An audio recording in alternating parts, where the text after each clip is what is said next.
Hello friends, आज हम देखेंगे central problems of an economy. Because of scarcity of resources her economy basic and fundamental problems face करती है, जिन्हें वो इकोनॉमी उन्हीं के सोशो इकोनॉमिक फ्रेमवर्क में सॉल्व करने की कोशिश करती है।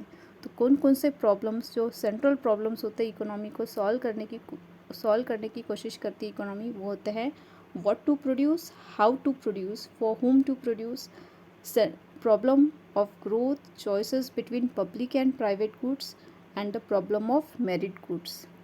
इन्हें हम वन बाय वन देखेंगे। सबसे पहले आता है what to produce। ज़रूरत के सारे गुड्स एंड सर्विसेज को प्रोड्यूस करने के लिए एक इकोनॉमी में इनफ रिसोर्सेज नहीं होते, इसलिए इकोनॉमी को सिलेक्टिव होना पड़ता है कि वह क्या प्रोड्यूस करेगी और क्या प्रोड्यूस नहीं करेगी। जो गुड्स एंड सर्विसेज सोसाइटी में प्रोड्यूस होंगे उनसे रिलेटेड वांट सेटिस्फाइड होंगी, और जो गुड्स एंड सर्विसेज प्रोड्यूस नहीं होंगे उनसे रिलेटेड जो वांट है वो अनसेटिस्फाइड रह जाएगी। साथ में इसमें ये भी देखता है कि जो गुड्स एंड सर्विसेज प्रोड्यूस करेंगी वो उसकी क्वांटिटी क्या रहेगी।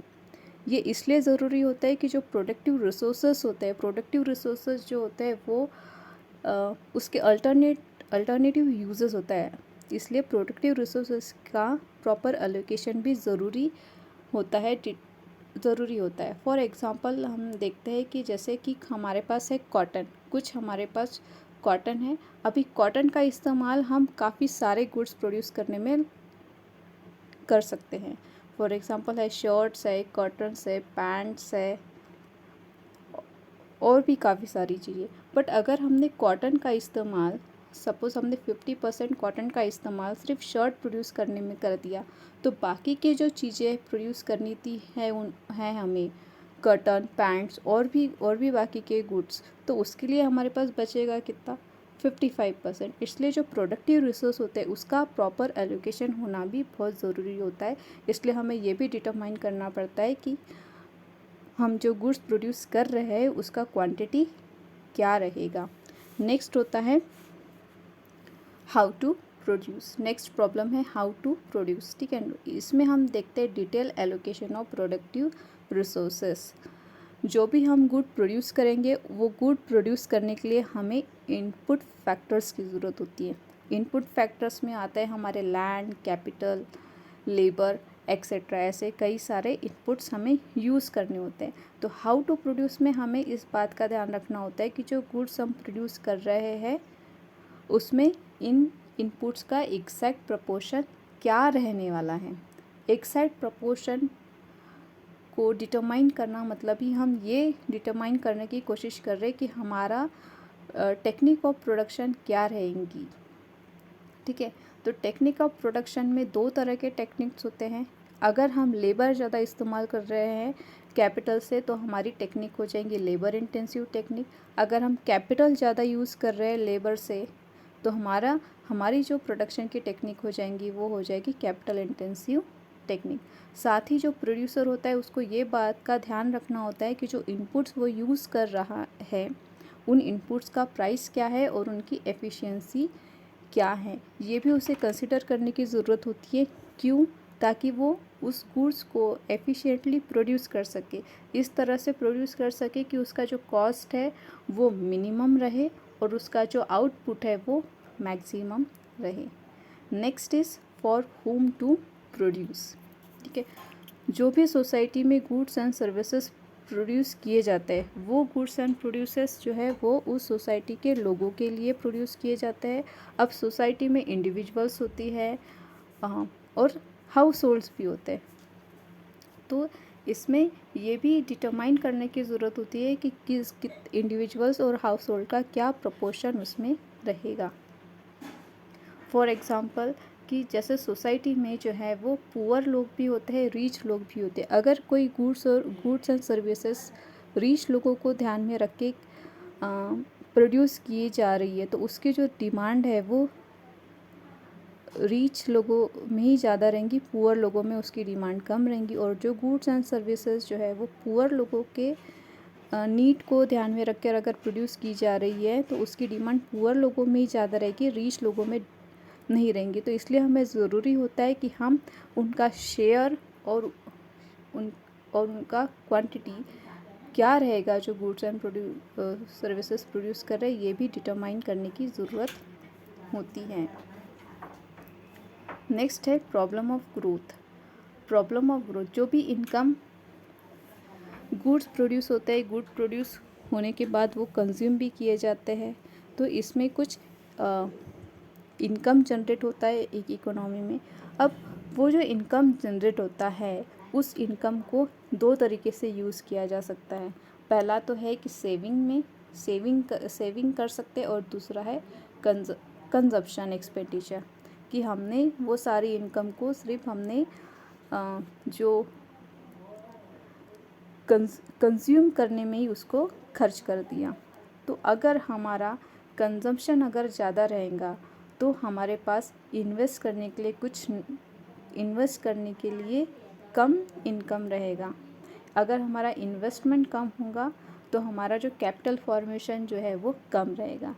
इसलिए ज़रूरी होता है कि हमारा जो सेविंग जो होती है, सेविंग ज़्यादा रहे, कंजम्पशन एक्सपेंडिचर कम रहे। कंजम्पशन एक्सपेंडिचर कम रहेगा, सेविंग ज़्यादा रहेगी, तो जो सेविंग को हम इन्वेस्ट कर सकते हैं, और इन्वेस्टमेंट से कैपिटल स्टॉक ऐड होगा इकोनॉमी में, जिससे कि कैपिटल फॉर्मेशन होगा। नेक्स्ट आता है problem of choices between public and private goods. अभी जो गुड प्रोड्यूस किए जाते हैं इकोनॉमी में, वो गुड्स कुछ पब्लिक गुड्स होते हैं और कुछ प्राइवेट गुड्स होते हैं। प्राइवेट गुड्स ऐसे गुड्स होते हैं जिनका यूज़ कुछ लिमिटेड लोग ही कर सकते हैं, सभी उसका यूज़ नहीं कर सकते, सबके लिए वो अवेलेबल नहीं होता है। ठीक है, जिसमें जो उस गुड को यूज़ करना चाहता है उसके लिए उसे पे करना पड़ेगा। जो पे नहीं कर सकता वो उसे एक्सक्लूड हो जाएगा। फॉर एग्ज़ाम्पल हम ले लेते हैं कि मूवी का टिकट है, मूवी टिकट के लिए जो पे करेगा वही मूवी देख पाएगा, जो वो टिकट बाय नहीं करेगा वो मूवी नहीं देख पाएगा। तो वो लोग जो है जिन्होंने पे नहीं किया देखने के लिए, वो उसमें से एक्सक्लूड हो जाता है। तो इसमें होता है प्रिंसिपल ऑफ एक्सक्लूशन। वही अगर पब्लिक गुड की अगर बात करें तो पब्लिक गुड प्राइवेट गुड्स के एग्जैक्टली अपोजिट होता है। पब्लिक गुड्स में हम किसी भी इंडिविजुअल को एक्सक्लूड नहीं कर सकते हैं उस सर्विसेज को अवेल करने से। इसका सबसे बड़ा जो उदाहरण है वो है डिफेंस का। डिफेंस सर्विसेज जो होती है वो एक कंट्री को प्रोटेक्ट करती है, उसकी सेफ्टी और सिक्योरिटी बनाए रखती है। जो भी बाहर से अगर कोई कंट्री अगर आप पे अटैक करती है तो वो कंट्री के अटैक से भी अपने सिटीजन्स को वो प्रोटेक्ट करती है। तो इसमें हम किसी भी इंडिविजुअल को एक्सक्लूड नहीं कर सकते। उस कंट्री के सारे इंडिविजुअल्स, सारे हाउस होल्ड को उस फैसिलिटी का फ़ायदा होता है। इसलिए पब्लिक गुड्स में हम किसी को भी एक्सक्लूड नहीं कर सकते। बट अभी सोसाइटी में पब्लिक गुड्स की भी ज़रूरत होती है और प्राइवेट गुड्स की भी ज़रूरत होती है, लेकिन हमारे पास जो रिसोर्सेज होते हैं वो रिसोर्सेज कम होते हैं। इसलिए इकोनॉमी को ये दोनों गुड्स को ऑप्टिमम कॉम्बिनेशन बनाए रखने की ज़रूरत होती है। नेक्स्ट है प्रॉब्लम ऑफ मेरिट गुड। अब मेरिट गुड्स इस तरह के गुड्स होते हैं जिसका यूज़ जो ऐसे गुड्स जो हम सब के लिए बहुत इम्पॉर्टेंट होता है, और इन गुड्स में आता है एजुकेशन एंड हेल्थ। ठीक है, हेल्थ और एजुकेशन ये एक ऐसे गुड्स है जो सिर्फ एक इंडिविजुअल के लिए फ़ायदे का होता है, ऐसा नहीं है। वो इंडिविजुअल जो भी इन गुड्स को अवेल करता है उसके साथ साथ वो सोसाइटी के लिए भी बेनिफिट होता है। तो इसके लिए जो इकोनॉमी होती है, इकोनॉमी के लिए वो ज़रूरी होता है कि वो ये डिटरमाइन करे कि उसको किस एक्सटेंट तक ये मेरिट गुड्स सोसाइटी में प्रोड्यूस करने की ज़रूरत है, क्योंकि इन गुड्स से सोसाइटी और इंडिविजुअल दोनों को फ़ायदा होता है और उनकी एफिशिएंसी और वेलबींग का जो लेवल है वो बढ़ता है। सो ये थे 6 प्रॉब्लम हमने देखे कि कौन कौन से प्रॉब्लम है जो सोसाइटी को, एक इकोनॉमी को फेस करने होते हैं या जिसका सोल्यूशन उसे ढूंढने की ज़रूरत पड़ती है। Thank you.